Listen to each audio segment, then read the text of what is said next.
الحمد لله رب العالمين والصلاة والسلام على سيد الأنبياء والمرسلين نبينا محمد وعلى آله وأصحابه أجمعين أما بعد. قال الله تعالى: أعوذ بالله من الشيطان الرجيم يا أيها الذين آمنوا توبوا إلى الله توبة نصوحا. بھائیو دوستو، آپ کے سامنے توبہ اور استغفار کی بابت کئی چھوٹے بڑے دروس پیش کی جا چکے ہیں. اللہ قبول فرمائے. میرے بھائی دوستو، آج بھی اسی سلسلے کی ایک کڑی آپ کے سامنے پیش کرنے کا اور رکھنے کا ارادہ ہے. اللہ مجھے کچھ حق کہنے کی توفیق دے اور ہم سب کو حق ماننے اور اس پر عمل پیرا ہونے کی توفیق دے. میرے بھائی دوستو، ہمارے ماحول اور معاشرے میں یہ چیز بھی عام ہے، اور عام طبقے میں بھی اور خاص طبقے میں بھی. یہ بیماری عام ہے. اللہ ہم سب کو اس بیماری سے بچائے. وہ بیماری یہ ہے کہ ہم زبان سے یا رسمی طور پر استغفار اور توبہ کرتے رہتے ہیں، لیکن برائی کو چھوڑنے کا نام نہیں لیتے. یعنی برائی کرتے رہتے ہیں اور گاہے بگاہے یا کثرت کے ساتھ استغفار اور توبہ بھی کرتے رہتے ہیں. میرے بھائیو دوستو، گناہ ہے، چھوٹا ہو یا بڑا، اور اس گناہ کی مذمت یا اس کی قباحت اور شناعت اور بڑھ جاتی ہے جب ایک انسان گناہ کرے اور گناہ یہ سوچ کر کرے کہ چھوٹا گناہ ہے. گناہ کو چھوٹا نہیں سمجھنا چاہیے، بلکہ گناہ کرتے وقت ذہن میں یہ ہونا چاہیے کہ میں کس کی مخالفت کر رہا ہوں، کس کی حکم عدولی کر رہا ہوں، کس کی نافرمانی کر رہا ہوں. نافرمانی کس کی جا رہی ہے؟ اللہ رب العزت کے حکم کی، اللہ رب العزت سے کیے گئے وعدے کی. تو مخالفت جس ذات کی ہو رہی ہے وہ کتنی عظیم ہے، کتنی بڑی ہے. تو اس ذات کی عظمت کو سامنے رکھنا ہے. گناہ ہے کہ چھوٹا اور بڑا ہونے کو نہیں سامنے رکھنا ہے. گناہ ہے، چھوٹا ہو یا بڑا. میرے بھائی دوستو، کبھی کبھی ایسا بھی ہوتا ہے کہ گناہ دیکھنے میں یا آدمی کو محسوس ہوتا ہے کہ وہ بہت معمولی ہے، چھوٹا ہے، صغیرہ گناہ ہے، لیکن اسے احساس نہیں ہوتا کہ وہ کبیرہ گناہ ہے. اس کو یہ احساس ہے کہ وہ صغیرہ ہے، لیکن حقیقت میں وہ بڑا ہوتا ہے. جیسا کہ آپ نے سورہ نور کے اندر جو شروع میں جو پہلا رکوع ہے، اس کے بعد جہاں اماں عائشہ صدیقہ رضی اللہ تعالیٰ عنہا پر جو تہمت لگی تھی، تہمت لگانے والے نے اور ان کا ساتھ دینے والوں نے جانے انجانے میں، اس پس منظر میں اللہ رب العزت نے گفتگو کی وَتَحْسَبُونَهُ هَيِّنًا وَهُوَ عِندَ اللَّهِ عَظِيمٌ، کہ تم اس کو معمولی اور حقیر سمجھتے تھے. بس کوئی بات ہے، تم اس کو معمولی گناہ سمجھتے تھے یا معمولی بات سمجھتے تھے، لیکن حقیقت یہ ہے کہ اللہ کی نگاہ میں بہت بڑی بات تھی. اور حقیقت ہے، کسی آدمی پر تہمت لگا دینا، اور وہ بھی زنا جیسی قبیح تہمت، اور آدمی اس کو یوں ہی ایک معمولی بات سمجھ کر کے اس کو شو کر دے، حالانکہ وہ بہت بڑی بات ہے.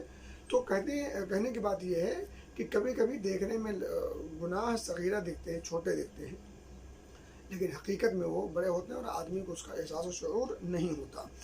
صحیح بخاری کے اندر حضرت انس بن مالک رضی اللہ تعالیٰ عنہ کا قول بڑا واضح ہے اور اس گفتگو کے حوالے سے بہت سٹیک ہے، اور میں سمجھتا ہوں یہ قول ہی کافی ہے اس حقیقت کو کی وضاحت کے لیے.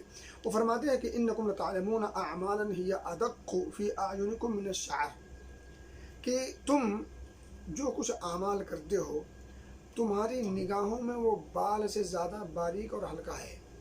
یعنی تمہاری نگاہوں میں اس کی کوئی وقار نہیں، یعنی بس یہ معمولی سی ہلکی سی بات ہے، تم اس کو اہمیت نہیں دیتے. یعنی جن اعمال کو تم کرتے ہو، حالانکہ وہ اعمال مناسب نہیں ہوتے، گناہ کے ہوتے ہیں، غیر مناسب، درست نہیں ہوتے، ناجائز ہوتے ہیں، لیکن تم انہیں اتنا ہلکا، اتنا معمولی، اتنا باریک سمجھتے ہو، جیسے کوئی بال ہو، بالوں جیسا باریک اور ہلکا معمولی سمجھتے ہو.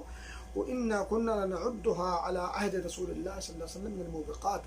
حالانکہ اس جیسے کام کو، اس جیسی چیزوں کو ہم نبی اکرم صلی اللہ علیہ وسلم کے زمانے میں ہلاک کرنے والی چیز سمجھا کرتے تھے.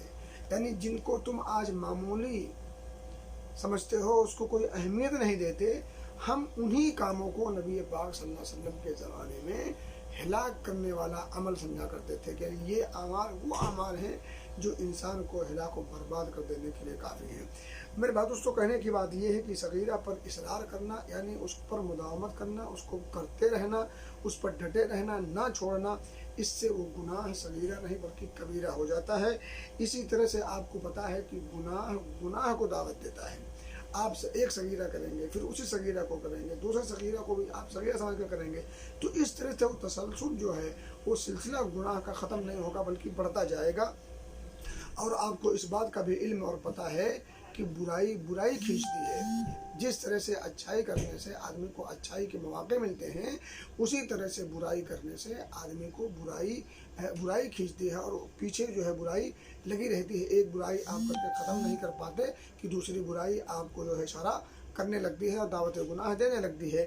میرے بھائی دوستو، اسی طرح سے آپ دیکھیں جب کوئی بندہ برا عمل کرتا ہے، جیسے ہی آپ کوئی برا عمل کریں گے تو چھوٹی اس کی بہن بن ٹھن سج سنور کر آپ کے پاس کھڑی ہو جاتی ہے. اور آپ دیکھیں آپ جو ہے آج کل ماحول دیکھ ہی رہے ہیں کہ نیٹ کا زمانہ ہے. آپ یوٹیوب میں جائیں اور آپ کوئی قرآن کی کسی تلاوت کا، کسی قاری کے قرآن کا کوئی ویڈیو آپ سرچ کریں اور سرچ کرتے ہوئے اس کو اوپن کریں. آپ دیکھیں اس کے دائیں بائیں، یعنی آپ اچھی چیز کو تلاش کر رہے ہیں، اس کے دائیں بائیں کوئی ایک بری چیز آ جائے گی. کوئی کسی برہنہ عورت آ گئی، یا کوئی نیم برہنہ کوئی عورت آ گئی، یا اور کوئی گندی یعنی کبھی شکل یا صورت یا کوئی ویڈیو آ گئی، اور اس کے دائیں بائیں کہیں کوئی آ جاتی ہے. لیکن آپ جیسے ہی کوئی ایک چیز سرچ کرو گے تو اس سے متعلقہ جتنی چیزیں ہیں وہ آ جائیں گی. اسی طرح سے آپ کوئی بری چیز کھوجو گے تو اس کے دائیں بائیں جتنی چیزیں بری ہوں گی، خبیث سے خبیث اور اخبث سے اخبث، یعنی خبیث ترین چیزیں آپ کے سامنے کھل کر کے سامنے آ جائیں گی. تو میں کہنے کا مطلب یہ ہے کہ ایک برائی جس کو آپ ہلکا سمجھ کر کے کر رہے ہیں، جیسے ہی وہ ختم نہیں کرتے کہ اس سے زیادہ مزین ہو کر کے دوسری برائی سامنے کھڑی ہو جاتی ہے، چھوٹی بہن کی شکل میں. اور آدمی جب اس کا کنٹرول پاور مضبوط نہ ہو تو پھر وہ ایک کے بعد دوسرا، دوسرے کے بعد تیسرا، پھر وہ تسلسل چلتا رہتا ہے. پھر اس کے بعد دل میں وہ چیز گھر کر جاتی ہے. پھر اس کے بغیر آدمی کو چین و سکون نہیں آتا، جس کو ہم کہتے ہیں عادت پڑ گئی ہے. پھر ہم کہتے ہیں عادت چھوٹتی نہیں. تو میرے بھائی دوستو، عادت ڈالیں ہی کیوں کہ جس کو بعد میں چھوڑنا پڑے اور پھر چھوٹے بھی نہ، بڑی مشکل سے چھوٹے. تو کہنے کی بات یہ ہے کہ اور ایک بات یہ بھی جان رکھیں کہ صغیرہ گناہ کرتے کرتے آدمی کبیرہ گناہ میں پڑ جاتا ہے. یعنی صغیرہ گناہ، چھوٹے چھوٹے گناہ، یہ جنم دیتے ہیں بڑے گناہوں کو.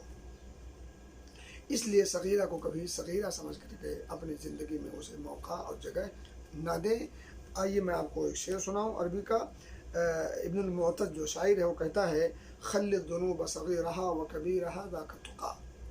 گناہ چھوٹے ہوں یا بڑے ہوں، اسے چھوڑ دو، اسے پیچھے ڈھکیلو، یہی تقویٰ شعاری ہے.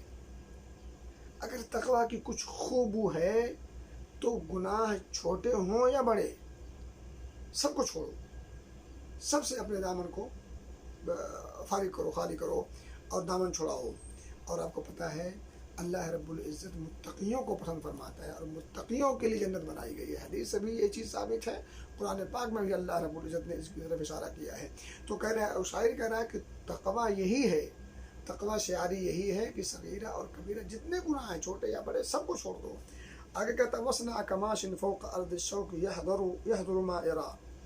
کہ تم ایسے زمین پر چلو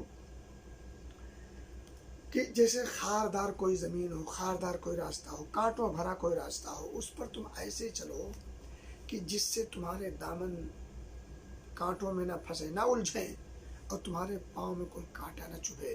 یعنی کمال احتیاط کے ساتھ، بچتے بچاتے ہوئے، دامن کو سمیٹ کر اس طرح زندگی گزارو اور اپنی زندگی کی گاڑی اس طرح، اس رفتار سے چلو کہ کہیں خاردار جگہ سے اگر کبھی آپ کا گزر ہو تو نہ آپ کے جسم میں وہ کانٹے چبھیں، نہ آپ کے کپڑوں سے وہ کانٹے الجھیں. تو اس حساب سے ہمیں چلنا ہے.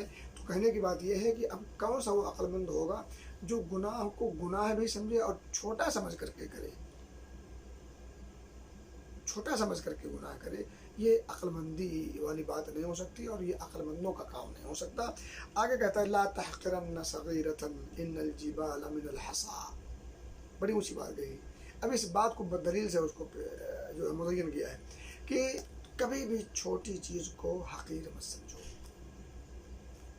کہتے ہیں دشمن کو کبھی کمتر نہیں سمجھنا چاہیے. یہ برائیاں دشمن ہیں ہماری نفس کے لیے، یہ برائیاں دشمن ہیں ہماری ذات کے لیے. لا تحقرن صغیرۃ، چھوٹے چھوٹے گناہوں کو بھی حقیر مت سمجھو. ان الجبال من الحصى، کیونکہ جو بھاری بھرکم پہاڑ تا حد نگاہ اور اونچائی تک جو آپ پہاڑ دیکھتے ہو، وہ پہاڑ ریتوں کا، ذروں کا کے مجموعے کا نام ہے. چھوٹے چھوٹے ذرے، ان تمام کے مجموعے کا نام پہاڑ ہے. کل کا خلاصہ کہ جو لوگ چھوٹے گناہ کو چھوٹا سمجھ کر کے نہیں چھوڑتے بلکہ اس پر ڈٹے رہتے ہیں، اس کو کرتے رہتے ہیں، یہ بات یاد رکھیں کہ یہ گناہ چھوٹا دیکھنے میں ضرور ہے لیکن یہ ہلاک و برباد کرنے کے لیے انسان کو کافی ہے.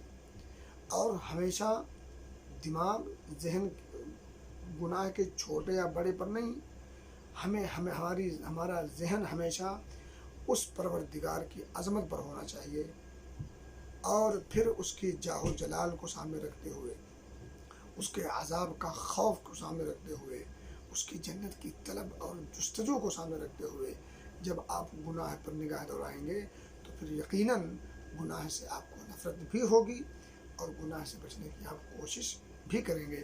اللہ سے دعا ہے کہ اللہ رب العزت ہمیں ہر قسم کے گناہ، چاہے وہ چھوٹے ہوں یا بڑے ہوں، اللہ ان سے بچنے کی توفیق دے، اور ہر طرح کی نیکیاں چاہے وہ چھوٹی ہوں یا بڑی ہوں، جسمانی ہوں، ظاہری ہوں، باطنی ہوں، قلبی ہوں، روحانی ہوں، اس کا تعلق اپنی ذات سے ہو، اس کا تعلق دوسروں کی ذات سے ہو، ان تمام نیکیوں کی اور خوبیوں کو مولا ہمیں تو کرنے کی توفیق دے. آمین.